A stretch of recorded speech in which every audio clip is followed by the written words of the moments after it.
12 जिले वर्षा संभावना जहाँ सूचना मिली बुधवार सकाळु पाग मुख्यतः मेघ होता बेले सकाळ 8 बेलू बालेश्वर केन्दुझर और भुवनेश्वर झिपिझिपि वर्षा होती। केतेक स्थान में बिजुली घड़घड़ी सह होता बेले नजर आसी भुवनेश्वर पाणीपाग विज्ञान केन्द्र पक्षर जहाँ सूचना मिली गत 24 घंटा मध्य भवानीपाटना सर्वाधिक 3.8 वर्षा रेकर्ड होता बेले बुधवार बालेश्वर 0.6 पॉइंट वर्षा रेकर्ड रखा जाइछि। गुरुवार ठार पश्चिम झड़र प्रभाव बढ़िया द्वारा झड़ वर्षा सह वज्रपात परिमाण वृद्धि हो पारे। आसंता काली पाग संपूर्ण बदली जबार आशंका रही। पश्चिमा झड़ प्रभाव राज्य में पाग मेघुआ रही बेले किछि अंचल वज्रपात सह वर्षा होबार संभावना रही। विशेषकर कोरापुट मालकानगिरी नवरंगपुर रायगड़ा कलाहांडी सुंदरगढ़ केन्दुझर मयूरभंज अनुगुल देवगढ़ बौद्ध कंधमाल हिमाल बिजुली घड़घड़ी सह झड़ वर्षा होबार संभावना रही। यही समय वर्षा परिमाण बढ़ उपरोक्त स्थानगुड़िक घंटा प्रति पवन बेग 40 ରୁ 50 बेगर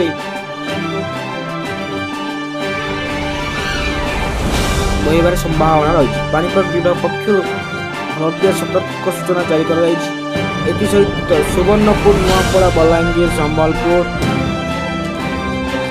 दुईटी अंचल विजुली घड़घड़ी सह वर्षा हो एवं 17 एवं 18 तारीख कालबैशाखी जनित झड़ वर्षा सह वज्रपात बढ़िबार संभावना थिबारु पाणीपाग विभाग पक्ष केन्द्र सतर्क कराଯାଇଛି।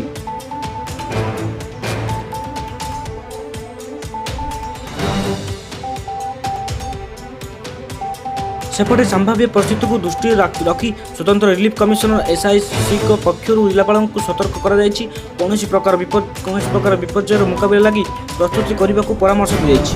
गत 24 घंटा मध्य केन्दुझर कलाहांडी कंधमाल रायगड़ा जिलार गोटे कि दुईटी स्थान में वर्षा होती। नयागढ़ दशपल्ला 4.4 किलोमीटर मध्य वर्षा रेकर्ड होता बेले भवानीपाटना 3.8 दारिंगबाड़ी 2 काशीपुर 1 किमी होइछि।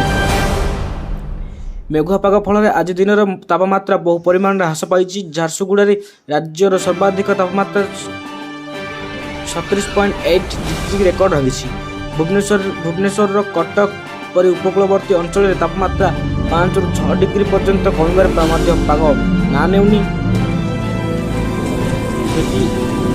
आम ये वीडियो भल लगे तो वीडियो को अधिक मात्रा शेयर करूँ एवं आम चैनल को नुआ कर चैनल को सब्सक्राइब कर पाखे बेल आइकन को प्रेस करते एमती नुआ नुआ अपडेट आप सर्वप्रथम देखिपारे।